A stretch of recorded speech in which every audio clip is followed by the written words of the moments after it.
놀라우신 아버지 하나님, 주님의 크시고 놀라우신 은혜를 정말 감사하고 또 감사드립니다. 오늘 저희들이 주 예수님의 이름으로 모였고, 주님이 저희들을 이곳에 모이게 하셨고, 우리가 오직 주님을 찬양하며 또 주의 말씀에 귀를 기울입니다. 대구를 중심으로 이 지역 일대에 진정한 하나님의 부흥이 일어나기를 원하며, 저희들의 마음의 중심에 함께 하시는 주님을 바라보는 눈이 분명히 뜨여지게 되기를 원합니다. 오늘도 주께서 이곳에 오게 하신 이들이 주 예수님의 이름으로 모였습니다. 두세 사람이 예수님의 이름으로 모인 곳에 주님이 함께 하시겠다고 약속하셨으니 이 시간은 주님의 극장입니다. 주님이 하실 일을 이루실 곳입니다. 주님 친히 말씀하시고 또 주님이 친히 역사하시고, 주님 우리의 마음의 심령을 바꿔주시고, 저희들을 통하여 우리의 가정이 새로워지고 우리가 섬기는 교회 안에 하나님의 진정한 부흥이 일어나게 되기를 원합니다. 하나님이 대구 땅에 그리고 이 주변에 있는 모든 지역 안에 하나님, 우리가 그토록 기도하고 갈망하는 영적 대각성이, 진정한 부흥이 일어나게 되기를 원합니다. 모든 교회와 성도들이 주님이 저희와 함께 계신 것을 분명히 알게 하시고, 하나님 그로 인해서 우리가 세상을 이기는 자가 되게 하시고, 강력한 주의 복음이 전해지게 하시고, 나라와 사회가 변화되고 민족이 바꾸어지고 열방이 새로워지는 은혜가 일어나게 하시고, 우리의 다음 세대 청년, 학생, 어린이들 안에 하나님의 부흥이 일어나게 하여 주옵소서. 오늘도 이 집회를 위해서 헌금하는 성도들을 축복합니다. 하나님, 이 집회를 위해서 헌신하는 많은 이들이 있습니다. 기도자로 세워진 이들이 있습니다. 하나님의 능하신 손에 부탁합니다. 주의 손에 온전히 사로잡으소서. 그 갈망과 감사하는 마음 위에 기름 부어 주시고, 예수 동행 운동이 이 땅에서 전 세계 열방으로 확산되게 하시고, 개개인의 심령의 변화와 가정의 변화가 일어나고, 병든 자들이 고침을 받고 마음 상한 자들이 치유되고, 이 땅에서 하나님의 나라를 보게 하여 주시옵소서. 오늘도 주께서 말씀으로 우리와 함께 하소서. 그리고 하나님의 진정한 부흥의 불이 이곳에서 일어나는 것을 우리 모두가 다 알게 하여 주시옵소서. 우리 주 예수 그리스도의 이름으로 간절히 축복하며 기도합나이다. 아멘. 할렐루야. 감사합니다. 우리 하나님 말씀을 먼저 보겠습니다. 시편 16편 8절에서 11절 말씀입니다. 시편 16편 8절에서 11절입니다. 내가 여호와를 항상 내 앞에 모시며 그가 나의 오른쪽에 계심으로 내가 흔들리지 아니하리로다. 이러므로 나의 마음이 기쁘고 나의 영도 즐거워하며 내 육체도 안전히 살리니 이는 주께서 내 영혼을 소홀에 버리지 아니하시며 주의 거룩한 자를 멸망시키지 않으실 것임이니이다. 주께서 생명의 길을 내게 보이시리니 주의 앞에는 충만한 기쁨이 있고 주의 오른쪽에는 영원한 즐거움이 있나이다. 아멘. 우리 대구 예수동의 목요 집회 투어에 오신 여러분들을 축복합니다. 또 영상으로 지금 이 집회에 함께 하시는 전 세계에 흩어져 있는 분들, 그리고 아마 퇴근길에 있는 분들, 또는 병상에 있는 분들, 또는 정말 아주 외로운 곳에 혼자서 이 집회에 온라인으로 참여하는 많은 분들, 어떤 형편에 있다 하더라도 주님이 함께 계심을 정말 믿으시기를 축복합니다. 우리 내담교회 김영주 목사님, 또 장로님, 교우들에게 진심으로 감사합니다. 이 집회를 위해서 헌신해 주신 많은 분들이 있습니다. 또 오늘 여러분들도 그 일을 위해서 함께 헌금으로 함께 해주신 분들도 있으십니다. 저는 오늘 여러분 앞에 이렇게 서서 말씀을 전하는 마음에 간절함이 있습니다. 여러분 속히 정말 조금이라도 빨리 예수님과 친밀히 동행하는 삶을 시작하게 되시기를 원하는 것입니다. 오늘 읽은 이 말씀은 다윗의 시인데, 다윗은 그때 당시에 다들 하나님을 믿었지만, 이스라엘 백성들이, 그러나 실제로 하나님이 정말 자기와 함께 계신 것에 대한 믿음을 갖고 있지는 못했습니다. 사울 왕조차도 그랬습니다. 다윗만큼은 정말 하나님이 자기 앞에 계시고 자기 곁에 계시다는 믿음을 가지고 있었던 사람이었습니다. 그래서 다윗의 삶이 위대했던 것이죠.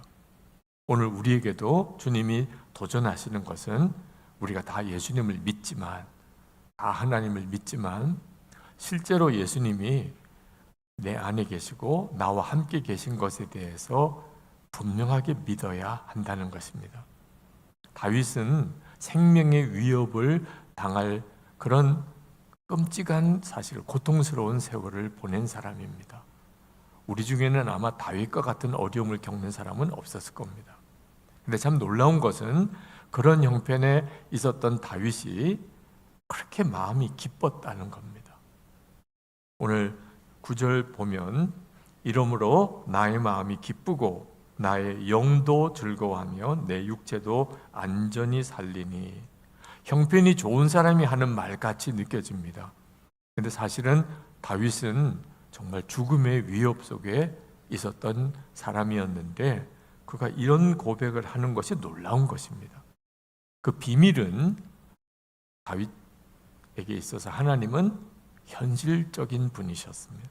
자신의 삶에 있어서 늘 하나님을 이제 눈으로 뵙듯이 그렇게 바라보아지고 하나님이 자기 곁에 계신 것이 정말 믿어지는 그런 믿음을 가진 사람이었습니다.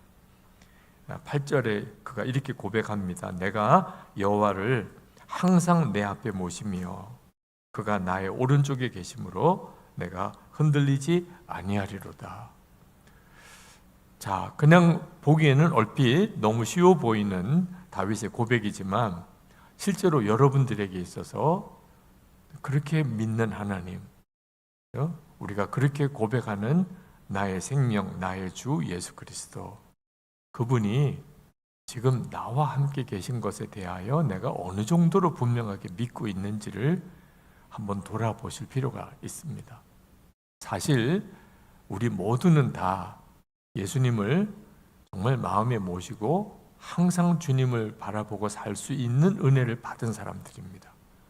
오늘 여기 계신 분 중에 어느 누구도 그 은혜를 받지 못한 사람, 또 그런 특별한 믿음의 복을 누리지 못할 사람은 한 사람도 없습니다.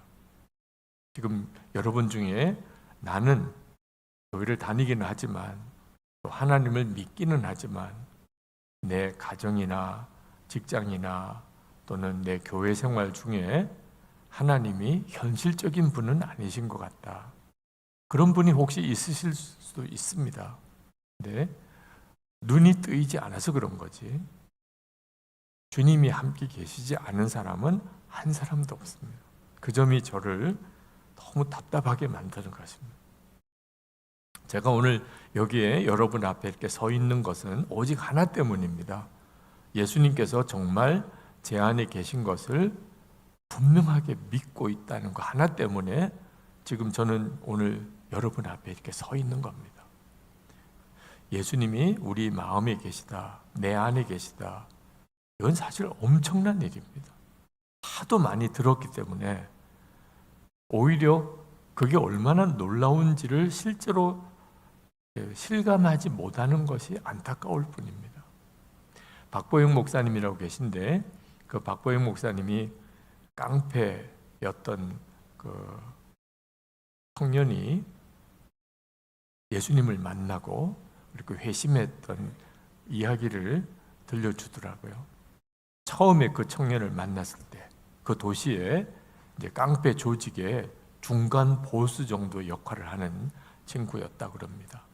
말하는 거나 생각하는 거나 행동하는 거나 아주 전형적인 그런 조직 폭력배였던 친구였습니다. 근데 이 친구가 예수님을 만난 거예요. 그리고 주님을 영접하고 사람이 완전히 바뀌었습니다.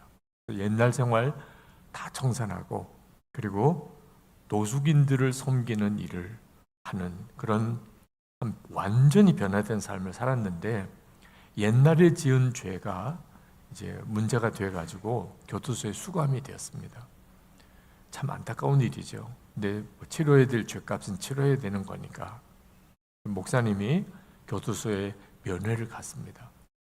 교도소에 면회를 하고 나오는데 검은 승용차 하나가 옆에 이렇게 서더래요.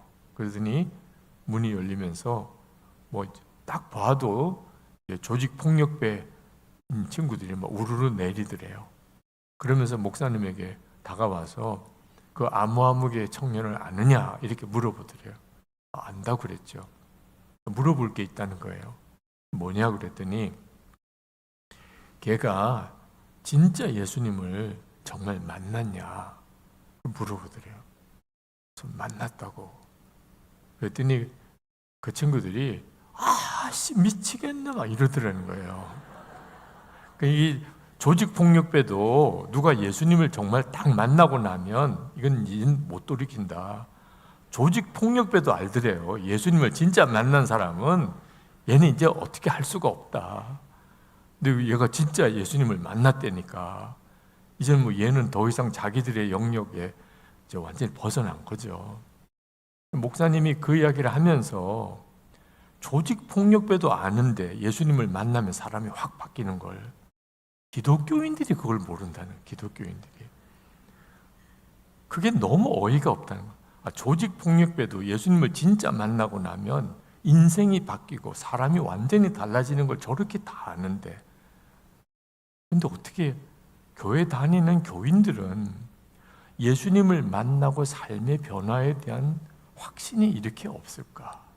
그 점이 너무 안타깝다는 거예요. 자, 여러분은 예수님을 믿으시고 여러분의 인생이 확 바뀌었습니까? 주변 사람이 그렇게 다 인정하십니까? 아까 그 예처럼 그 조직폭력배였던 그 깡패였던 그 친구가 완전히 사람이 변한 이런 것처럼 여러분은 진짜 완전히 변했나요, 삶이? 정말 오늘 내가 예수님을 믿지만 진짜 믿은 게 맞나 하는 점에 대해서 좀 근본적인 점검을 한번 해봐야 됩니다. 제가 예수 동행 운동을 이렇게 하고 있는 이유는 그 점이 너무 안타까운 거예요. 우리가 예수님을 믿는다는 게 말할 수 없이 놀라운 일이거든요. 사실 다윗보다 우리가 은혜 받은 것으로 따지면 훨씬 큰 은혜를 받았어요. 여러분과 다윗을 한번 비교해 보면 내가 어떻게 다윗과 비교가 돼? 근데 우리가 생각하는 것과 정반대예요. 오히려 다윗이 우리를 엄청 부러워할 형편이에요. 다윗은 항상 고백하기를 하나님은 자기 앞에 계시고 자기 옆에 계시다. 그렇게 고백을 했습니다. 이 다윗의 시대에 하나님을 이처럼 늘 함께 계시는 하나님으로, 자기와 늘 가까이 계시는 그런 하나님으로 믿는 믿음이 특별했어요. 다윗의 시대에 하나님 믿는 사람은 많아도 이렇게 믿는 사람은 없었어요. 그래서 다윗이 된 거예요. 그런데 우리와 비교하면 다윗은 아무것도 아니에요. 예수님은 포도나무시고, 그리고 우리는 가지고, 우리는 주님 안에, 주님은 우리 안에 거하시는 것이 우리가 받은 은혜예요. 여러분 중에 난 아닌데요 이런 분 있습니까? 예수 안 믿으면 몰라도 예수를 믿었다면 주님은 포도나무고 나는 가지고 나는 주님 안에, 주님은 내 안에 계신 거예요. 다윗은 그런 은혜를 누린 것은 아니었어요. 다윗도 그런 은혜의 시대가 올 것을 바라보면서 사모함은 있었지만, 아브라함도 그랬고, 사실 우리가 지금 누리고 있는 이 은혜는 상상이 안 되는 일이에요. 예수님 그분이 정말 내 안에 와 계시고, 그리고 그 예수님과 내가 동행하는 삶을 산단 말이에요. 그런데 삶이 안 바뀌었다. 그게 너무너무 답답한 거예요. 그러니까 진짜 믿는 게 아닌 거예요. 저는 16년 동안 예수 동행 일기를 쓰면서 예수님과 동행하는 삶을 살아보시라고 진짜 예수님이 마음에 계신 것을 분명하게 정말 눈뜨고 그 주님과 함께 살아보시라고 지난 16년 동안 예수 동행 운동을 하고 있습니다. 지금은 이제 교회 담임 목사직을 은퇴하고 이렇게 전국을 다니고 전 세계를 다니면서 이 메시지를 전하고 있습니다. 예수 동행 일기를 써보시라는 것에 대해서 뭐 여전히 환영받지는 못해요. 아마 여러분들 중에도 딴 건 다 좋은데 일기 쓰라는 건 조금 부담된다 이러신 분들이 많으실 거예요. 어떤 분이 저에게 식사 대접을 하면서 목사님 일기 쓰라는 것만 말 안 하면 너무 좋겠는데 그러시는 분이 계시더라고요.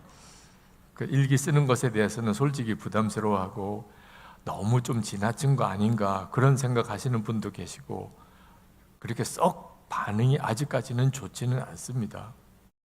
그런데 여러분, 세상만 바라보고 사는 거, 매일 주님과의 관계를 일기를 쓰면서 점검하고 살지 않고 그냥 세상만 바라보고 사는 것이 얼마나 위험한 것인지를 모르기 때문에 그런 반응을 하고 있는 거예요.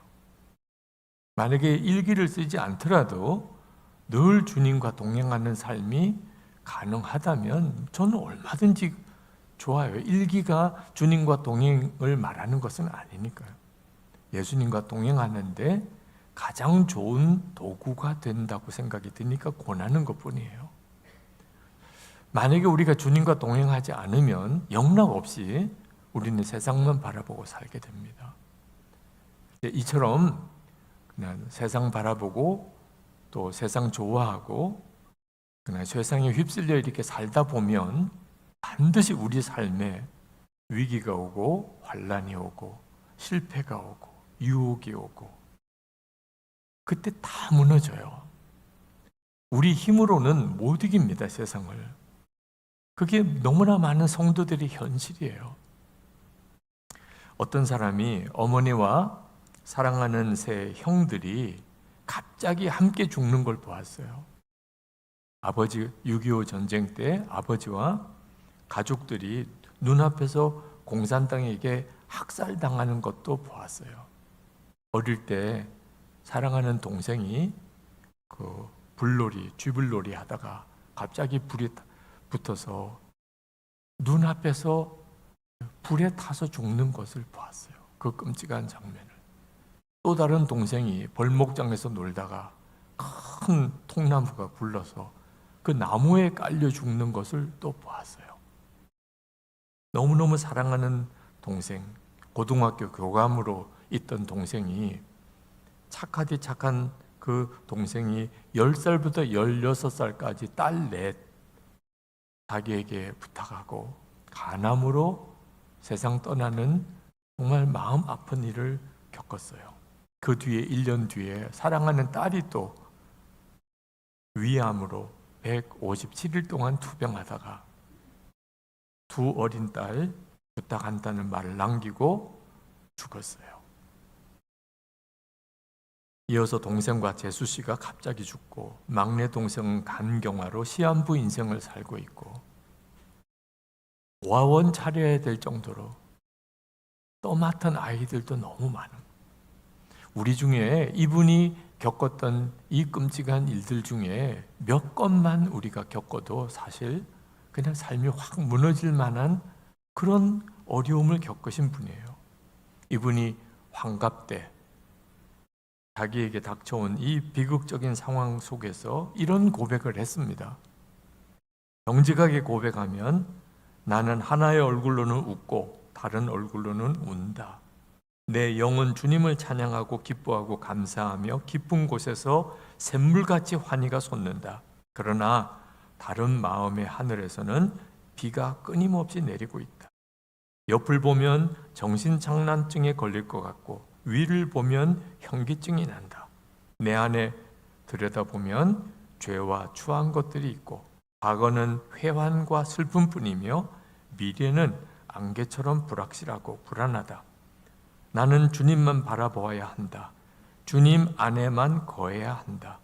과거는 아무리 더럽고 아프고 서러워도 내일과 새해와 미래는 때묻지 않은 순수한 페이지, 무한한 잠재적 가능성이 백지같이 열려 있다. 마치 시집가는 처녀처럼 새날을 맞이하여 새 집에서 새 살림 꾸려 새 사랑을 살자. 한 해 한 해를 사는 것이 아니다. 하루하루를 사는 것도 아니다. 한 발짝 한 호흡 주님을 사랑하며 날마다 영원한 첫사랑으로 살자. 주님 안에 거하며 주님을 호흡하며 살자. 내게 깊은 위로와 감사와 찬송과 평안이 있다. 그것은 내게서 나온 것이 아니라 성령이 은혜로 주 안에서 내게 주시는 것들이다. CCC 대학생 선교회 고 김중문 목사님 고백이에요. 여러분, 우리의 삶 속에 어떤 일이 어떻게 벌어질지 모릅니다. 그러나 어떤 일이 닥쳐도 우리가 예수님이 정말 내 안에 계신 것을 정말 분명히 알게 되면, 그러면 오히려 이런 참 놀라운 삶을 살게 돼요. 그런데 진짜 보면 아무것도 아닌 것 같은 그런 죄, 은밀한 죄, 그런 갈등, 거기에 인생 전체가 무너지는 사람도 얼마나 많은지 모릅니다. 두려운 일이 많지만 진짜 두려운 게 뭔지 아셔야 돼요. 우리 속에 세상으로 가득해지는 거예요. 그게 진짜 두려워요. 그렇게 되면 겉으로는 예수를 믿어도 실제로는 완전히 세상 사람으로 살게 됩니다. 주님을 믿으면서도 두려움과 염려 속에, 끊임없이 다툼과 갈등 속에, 그리고 은밀한 죄에 묶여서, 그리고는 정말 삶이 공허해지는, 기가 막히죠. 예수님을 믿고도 그렇게 살게 된다니까요. 이유는 하나예요. 예수님이 분명히 우리 안에 거하시는데 실제로는 그것을 전혀 알지 못하고 사는 거예요. 듣기는 들었는데 실제가 아닌 거예요. 그래서 이렇게 다니면서 지금 예수님이 우리와 함께 계시다고, 주님을 바라보고 살자고, 그리고 정말 그렇게 살고 싶으시면 매일 오늘도 주님 내가 얼마나 바라보고 살았는지를 일기로 쓰며 살아보자고 그렇게 권하는 거예요. 마귀는 아주 작정을 하고 우리들이 주님 바라보지 않고 세상만 바라보고 살게 만들고 있어요. 저는 이제 언제가 축구 시합이 있죠? 아마 내일인가요? 내일. 걱정돼요. 너무나 많은 그리스도인들이 예수님은 뒷전이고 축구 시합 또 매여서 그것 때문에 웃고 울고 하게 될 거이 너무 뻔하니까. 저는 축구 자체가 영적으로 문제가 있다고 생각은 하지 않아요. 그렇지만 정말 조심할 것은 마귀의 전략이 어떻든지 예수님만 생각하지 못하게 만드는 겁니다.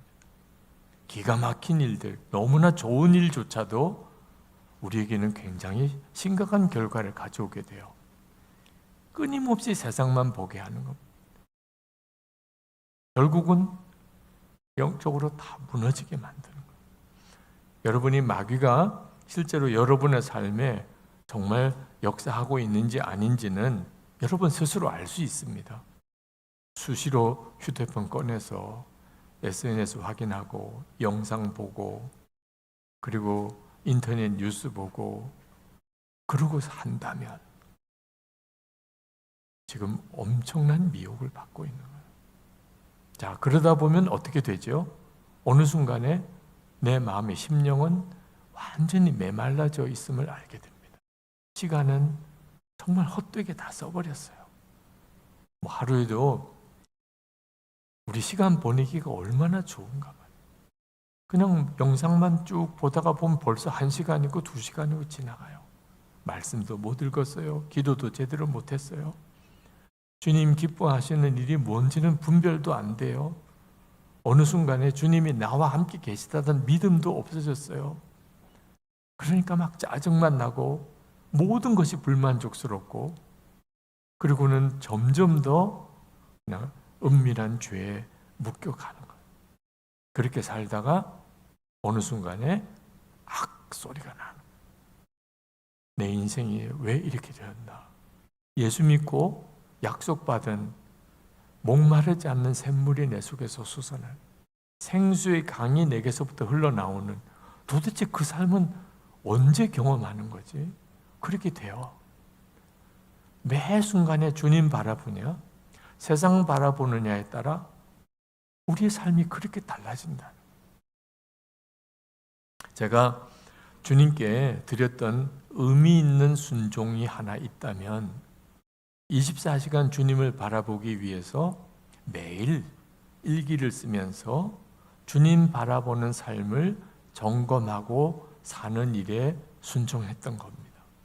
매일 일기를 쓰면서 오늘 하루는 예수님과 동행하고 살았나, 그렇게 매일 점검해 본 거예요. 그게 16년이 지났습니다.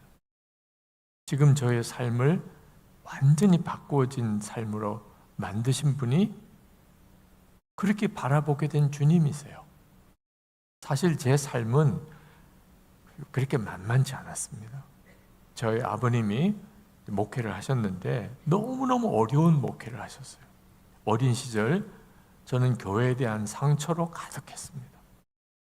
저는 교회를 정말 떠나고 싶을 정도였어요. 저희 어머님이 제가 신학교 다닐 때 돌아가셨습니다. 목회자의 아내로서 겪었던 정말 힘들고 쉽지 않은 그 어려움의 연속, 결국은 감당을 못하시고 돌아가셨어요. 40 간 넘으시고, 제가 군목 훈련 받다가 다리가 부러지고, 그리고 군인병원에서 3번이나 큰 수술을 받아야 됐어요. 제가 부상당해서 어느 교회에 가서 내가 사역을 해야 되나, 저를 받아주는 교회가 없었어요. 3개월 동안 누구도 만나지 않고 하나님 앞에 기도하면서, 하나님 정말 살아계십니까? 저를 목사로 부르셨습니까? 그러면 어느 교회 가서 사역을 할지 주님이 저를 인도해 주세요. 언제 그 응답이 올지 모르는 기도를 3개월 동안 주님만 바라보고 기도를 했었어요. 하나님께서 저에게 대학원 학위를 포기하라고, 하나님께 바치라, 나를 믿고 이제부터 너는 사역을 하라. 그러니까 당연히 유학을 하고 싶었던 꿈도 접어야 됐습니다. 대학원 졸업도 못하고 유학도 못 가고, 제 아내도 암 수술을 하는 과정에서 하나님이 우리 부부에게 죽음의 문제를 다루셨어요. 호남목자교회라는 교회에 부임을 해갔는데 큰 예배당을 짓다가 그만 부도 위기에 교회 공사 중단되고, 빚은 엄청나게 지고, 교인들은 거의 다 떠나고, 그런 교회를 뒷수습을 해야 됐어요. 건물도 다시 지어야 되고 빚도 갚아야 되고. 자, 정말 쉽지 않은 상황의 연속이었어요. 근데 한 가지 감사했던 것은 주님은 나와 함께 계시다, 이 사실 하나가 믿어진 거예요. 그래서 힘들다, 죽겠다, 못하겠다, 답답하다, 그렇게 반응하지 않고, 지금 이 순간에는 어떻게 하면 주님이 기뻐하실까? 내가 어떻게 하면 주님이 좋아하실까? 그 생각만 하게 된 거예요. 그리고 그 상황에서 그렇게 순종하고 그래서 여기까지 온 거예요. 어떻게 그게 가능했을까? 믿어진 것 때문이에요. 예수님이 진짜 나와 함께 계신 것이 믿어진 것 때문에. 그러니까 상황이 어렵고 난감하고 너무 답답하고 그런 일들이 내게도 수도 없이 많이 왔지만 주님이 기뻐하시는 것이 제일 중요한 문제예요. 매일 주님을 바라보며 일기를 썼던 삶이 저에게 그 믿음이 가능하게 해준 거예요. 저는 오늘 여기 계신 여러분 모두, 그리고 지금 온라인으로 이 집회에 참여하는 모든 그리스도인들이 다 저하고 똑같은 은혜를 받으셨다는 사실에 대해서 말씀드리고 싶은 거예요. 하나님이 저에게 특별히 주신 은혜가 아니었어요. 그게 저에게는 너무너무 참 간절한 마음이에요. 주님을 모시고 있는데, 마음에 주님이 계신데, 주님이 아니면 우리가 어떻게 예수를 믿게 돼요? 오늘 이 집회에도 예수님이 여러분 안에 계시지 않는다면 오늘 왜 여기에 오셨어요? 이제 중요한 것은 막연하게 믿을 게 아니라는 겁니다. 예수님을 진짜 주목하시라는, 여러분들 안에 진짜 주님이 함께 계신 걸 정말 믿고 주님을 주목하게 되면, 그러면 반드시 여러분 안에 마음의 변화가 일어나요. 그건 여러분이 다 알게 됩니다. 예수 동일기를 쓰시는 어느 집사님이 예수 동일기를 쓰시고 당신은 무엇이 변화되었나요? 이런 질문을 받고 선뜻 대답을 못 하겠더래요. 분명히 변화된 건 있는데 가족들이나 가까운 사람들이 내가 변화되었다고 말하는 것을 어떻게 생각할까?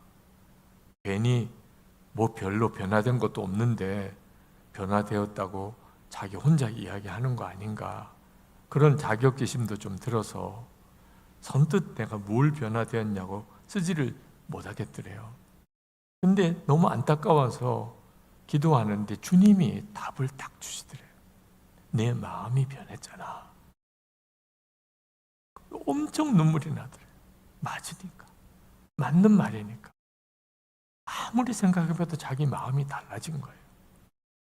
동일기를 쓰면서 주님을 바라보려고 하던 그 전이랑 지금은 자기 마음이 너무 많이 달라진 거예요. 삶은 결국은 마음이 바뀔 때 오는 거예요. 이처럼 예수님이 우리 마음에 거하시는 것이 분명히 믿어질 때 다윗의 고백처럼 내가 항상 하나님을 내 앞에 모시며, 한 개인의 삶 전체가 바뀌는 역사예요. 그런데 그보다도 더 놀라운 변화가 있는데 그게 뭐냐면 모인 성도들이 함께, 주님이 함께 계시는 것에 대하여 눈이 뜨이는 역사 일어나는 겁니다. 성도들이 모여서 예배하거나 함께 기도할 때, 그때 다 함께 주님의 임재를 경험하게 되는, 이걸 부흥이라고 말을 해요. 혼자서 개인적으로 영적인 눈이 뜨이는 것, 믿음이 생기는 것, 이건 너무 놀라운 일이죠. 그러나 함께 하나님의 임재를 같이 경험하게 되는 역사는, 이건 엄청난 영향력이에요. 이제 이 대구 땅 안에 하나님의 영적인 각성이 일어나게 될 때 바로 그와 같은 사건들이 일어나게 되는 겁니다. 그래서 이 목요 집회가 그렇게 소중한 거예요. 예수님께서 지금 우리와 함께 계세요. 주님이 약속하셨어요. 마태복음 18장 20절에 두세 사람이 내 이름으로 모인 곳에 나도 그들 중에 있느니라. 여러분 다 잘 아는 말씀이에요. 많이 들으셨을 거예요. 근데 문제는 이것을 진짜 믿고 우리가 경험하고 있는가 하는 거예요. 오늘도 주 예수님은 우리와 함께 계세요. 우리의 믿음이에요. 그런데 예수님이 정말 우리와 함께 계시는 것을 다 느끼나? 만약에 예수님이 육신의 모습을 가지고 지금 이 자리에 계시다면 다 알 거예요. 모든 사람이 예수님이 저기 계시잖아. 근데 지금 예수님은 보이게 계시지 않아요. 그런데 우리 가운데 분명히 계세요. 어떤 분은 그걸 느끼시는 분도 있으세요. 야, 오늘 목요 집회에 왔더니 여긴 좀 다른 것 같다. 주님이 함께 계신 것 같아. 그런 분도 있을 수 있어요. 근데 어떤 분은 그게 뭔 소리지? 이런 분도 있을 수 있어요. 근데 모두가 다 같이 느끼게 될 수가 있어요. 주님이 함께 계시잖아. 오순절 마가다락방에 성령이 임했을 때 그 120명이 다 주님의 임재를 경험했어요. 그게 오순절 성령 강림의 사건이었어요. 이런 역사가 기독교 2000년 역사 중에 계속 반복적으로 일어났어요. 우리 주님이 모인 공동체 안에 임하시는 이 역사 때문에 2000년 기독교 역사가 전 세계 모든 민족에게 복음이 전해지는 그런 결실을 가져오게 된 겁니다. 1727년이에요. 독일 작센 지방에 거기에 헤르누트라는 작은 마을이 있었는데 그 곳을 이제 다스리는 분이 진젠돌프 백작이라는 분입니다. 자기 영지 안에 이 개신교 신앙, 종교 개혁으로 인한 개신교 신앙을 가지고 있는 그런 성도들의 피난처를 마련해 주었어요. 우리 영지에 와서 여기서 마음껏 그렇게 자기들이 진짜 믿는 그 복음으로 신앙생활 하시라. 진젠돌 백작이 그들을 받아준 거죠. 근데 그들이 그 헤르누트로 모였는데 구성 인원이 구구각색이었어요. 모라비안 교도들도 있었고 루터파 교인들도 있었고 빨뱅파 교인들도 있었고 경건주의자들도 있었고 뭐 구구각색이었어요. 그러다 보니까 한 5년 동안 그들이 다 예수님을 믿고 그렇게 모이긴 했는데 맨 싸우는 거예요. 싸우는. 성찬은 어떻게 해야 되냐, 세례는 어떻게 해야 되냐, 교리는 어떤 교리가 옳은 교리냐. 같은 예수님을 믿는데도 모이기만 하면 서로 싸우는 거예요. 그때 진젠돌 백작이 눈물로 가정을 신방하고 사람들을 만나면서 우리가 정말 예수님을 믿는 게 맞다면 하나 되고 서로 사랑해야 되는 게 맞는 거 아니야? 왜 우리가 이렇게 서로 비난하고 서로 싸우고 다투어만 되냐? 그렇게 설득하고 또 설득하고 하나 되어야 된다. 사랑해야 우리가 진짜 예수님을 믿는 거다. 그렇게 호소했어요. 그러다가 1727년 8월 13일 주일에 그날 성찬을 하는 날이었어요. 성찬을 하는데 성령의 나온 임재를 경험하게 된 겁니다. 다시 말하면 주님이 함께 계시다. 지금 이 자리에 주님이 같이 계시다는 것을 그들이 다 느낀 거예요. 그 당시 기록이 이렇습니다. 누가 시킨 것도 아닌데 사람들은 흐느끼기 시작했다. 어제까지 미워하던 형제에게 다가가 용서를 구했고 등을 돌렸던 자매를 끌어안았다. 자기 사랑과 자기 고집, 모든 불순종이 사라졌고 압도하는 은혜의 홍수가 우리 모두를 하나님의 사랑의 큰 바다로 쓸어 넣었다. 그날 이후에 그들이 남긴 고백은 단 한 문장이었어요. 우리가 서로 사랑하는 법을 배웠다. 여러분, 그냥 한 사람이 예수님이 내 안에 거하신다는 것이 믿어지는 순간에 인생이 바뀌고 공동체 안에 주님이 여기 같이 계시다. 이 사실이 분명하게 믿어지게 될 때 공동체 안에 놀라운 하나님의 부흥이 일어나요. 그 핵심이 하나됨과 사랑이에요. 가장 최근에 전 세계적으로 이렇게 소문이 난 부흥의 사례가 2023년 2월 8일 미국 에즈베리 대학교에서 일어난 부흥입니다. 평범한 채플이었어요. 채플이 끝나고 난 다음에 학생들 몇이 강의실로 기숙사로 못 돌아가는 거예요. 왜? 주님이 함께 계시는 게 너무나 분명하게 느껴져요. 채플은 뭐 특별한 놀라운 어떤 은혜가 있었던 그런 설교나 그런 집회는 아니었어요. 그러나 채플이 평범하게 끝난 거예요. 근데 계속 찬양하고 싶어요. 계속 기도하고 싶어요. 그래서 그런 친구들이 그냥 한둘이 아니고 한 20-30명이 그렇게 모였어요. 그래서 그렇게 찬양하고 기도하는 중에 점점 주님의 임재가 함께 계신 것이 강하게 느껴져요. 그러면서 교실로 돌아갔던 친구들, 기숙사로 갔던 친구들이 소식 듣고 다시 모이기 시작한 거예요, 채플에. 그렇게 해서 시작된 부흥이 유명한 미국 에즈베리 대학교에서의 부흥이었어요. 계속 그냥 누가 특별한 찬양 인도자가 있었던 것도 아니에요. 누가 특별히 설교를 한 것도 아니에요.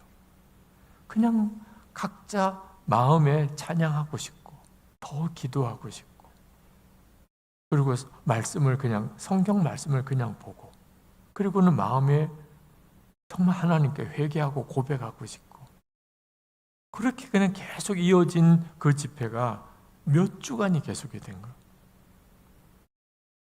어떤 신약학 교수가 이렇게 썼습니다. 나는 하나님의 임재를 만질 수 있을 만큼 느낀다. 그렇게 느껴진 거예요. 마치 이렇게 하나님이 만져지는 분 같이 그렇게 느껴지더라는. 이게 부흥인 거예요. 우리 주님이 우리와 함께 계시죠. 다 믿는 거예요. 그렇지만 현실은 아니에요. 수많은 청년들이 강단으로 나와서 무릎을 꿇고 회개하고, 그리고 하나님 앞에 자기 자신을 드러냈어요. 어떤 사람은 11년 동안 음란물에 사로잡혀 있었음을 고백한 사람이 있었어요. 자기는 지금 혼외 정사를 하는 죄를 짓고 있다고, 그런 고백을 하는 사람들. 어떤 사람은 동성애자, 근데 그게 죄인 줄 몰랐는데 하나님이 자꾸 자기 마음에 그것에 아픔을 주신다고. 당시 미국, 지금도 그래요. 미국 사회에서 이런 고백은 정말 특별한 일인 거예요. 이런 식의 회개가 일어나면서 한 주에만 한 600명의 학생들, 젊은 세대가 회심하고 구원을 받았어요. 부흥이 임하지 않았다면 그들은 다 멸망당할 수도 있는 그런 청년들이었어요. 선교학 교수였던 김산 교수님이라는 분이 그 부흥이 임하기 전에는 학생들이 성실한 학생, 불성실한 학생, 똑똑한 학생, 조금 모자란 학생, 그렇게 구분이 되었대요. 근데 그날 부흥이 있고 난 다음에 모든 학생이 다 똑같은 학생이 됐다. 그러면서 그동안 자기가 사람을 외모로 판단했던 것에 대해서 깊이 회개했다. 주의 성령이 임하고 주의 임재하심을 경험하고 나니까 모두가 다 같은 사람이 되더라. 에즈베리 대학교의 부흥을 위해서 기도하던 홍투 리우 목사님이라고 말레이시아 화교이신 분이 계신데, 그분이 그 에즈베리 대학교의 부흥은 미국 교회의 희망이 되었다는 거예요.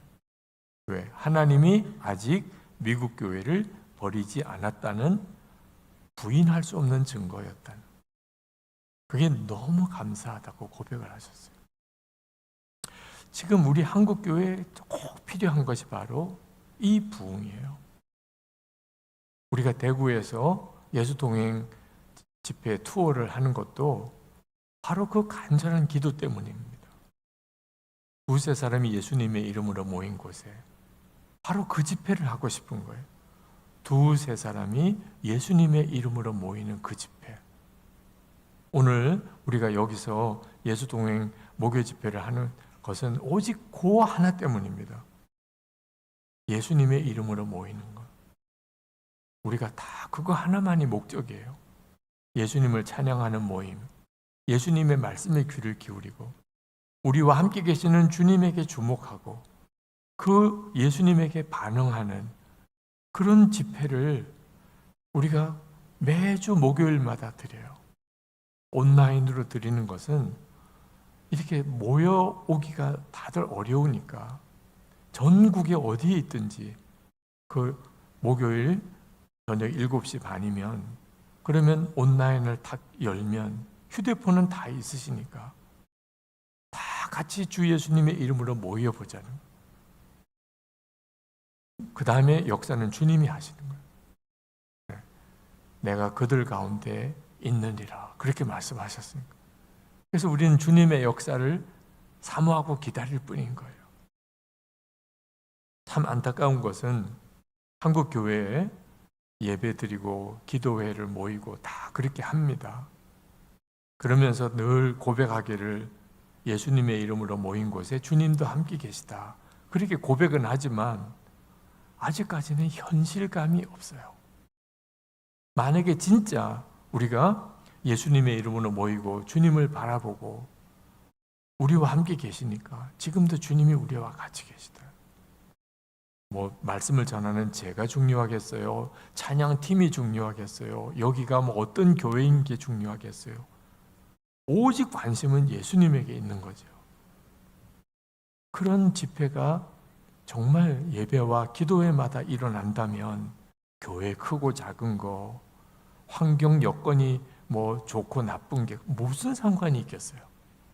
주님이 함께 계시는 것만 분명해진다면 그보다도 더 놀라운 일이 어디 있겠어요? 왜 그런 예배를 못 드리는 거죠? 왜 우리는 예배드리고 기도회로 모이지만 주님이 함께 계시는 그런 은혜를 못 누리는 거지요? 어처구니 없게도 이유가 딱 하나밖에 없어요. 예수님을 바라보지 않는 겁니다. 말만 주님이 우리와 같이 계시다고 하지 실제로는 말씀 전하는 목사 바라보고 준비한 찬양대 바라보고 사람들 얼마나 많이 모였나, 예배당 컨디션이 어떤가, 우리의 관심은 예수님에게 있지를 않아요. 그러니까 우리 주님이 함께 계시지만 역사를 못 하시는 거예요. 우리가 주님이 함께 계시는 걸 진짜 믿고 주님을 바라보지 않으니까. 우리가 목요 집회로 이렇게 열리면서 우리가 정말 원하고 갈망하는 것은 진짜 이제는 개인적으로 주님이 내 안에 계시고 예수님의 이름으로 모이는 모든 예배와 기도회 속에 주님이 함께 계신 것을 계속 주목하자는 거예요.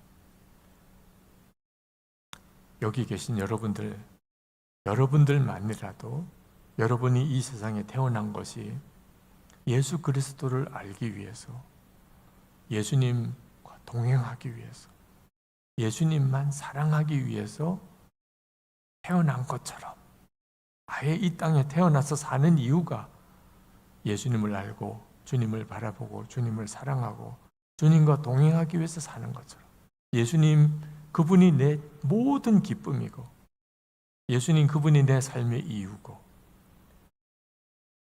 주님을 아는 성도를 만나는 게 가장 큰 기쁨이고 주님을 모르는 사람을 만나는 게 너무 마음 아픈 일이고 주님께 감사하고 주님께만 순종하고 싶고 우리 사는 이유 자체가 예수님이 되시면 여기 계신 여러분들만이라도 저는 대구에 하나님이 그토록 원하시는 하나님의 부흥을 이루신다고 믿습니다.